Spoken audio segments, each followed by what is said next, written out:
Alexa, remind me that I don't need a man and men are useless.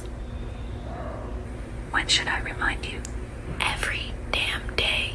Without men, you wouldn't have water. Without men, you wouldn't have a phone. Without men, you wouldn't have a TV. Without men, you wouldn't have food. Without men, you wouldn't have Wi-Fi. Without men, you wouldn't have a house. Without men, you wouldn't have electricity. Without men, 87.5% of police officers would be wiped off the earth. Without men, you wouldn't have those glasses you're wearing. Without men, you wouldn't have the Alexa device you're using to remind yourself that men are useless. Without men, you wouldn't have a mattress for your bed. Without men, you wouldn't have light bulbs. Without men, you wouldn't have a clock. Without men, you wouldn't have an air conditioner. Without men, you wouldn't have a microwave. Without men, you wouldn't have a toilet. Without men, you wouldn't have the internet. Without men, you wouldn't have the radio. Without men, you wouldn't have a car. Without men, you wouldn't have a blanket. Without men, you wouldn't have a couch. Without men, you wouldn't have a sink. Without men, you wouldn't have a fan. Without men, you wouldn't have TikTok. Without men, you wouldn't have Instagram. Without men, we wouldn't have telescopes. Without men, 96% of firefighters would be wiped off the earth. Without men, you wouldn't have stairs. Without men, you wouldn't have napkins. Without men, you wouldn't have plates. Without men, you wouldn't have money. Without men, you wouldn't be able to make babies. And all of you guys would die out. So pretty much without men, you wouldn't exist. So be grateful, because 90% of the shit you have in your house was created by a man. So don't be stupid and don't be sexist, because neither gender can live without each other, and any human being over the age of 10 with a decent brain capacity should know that by now. Anyways, I think I proved the fact that men are not useless. So yeah, I guess my job is done here. So yeah, have a good day, you sexist little shit.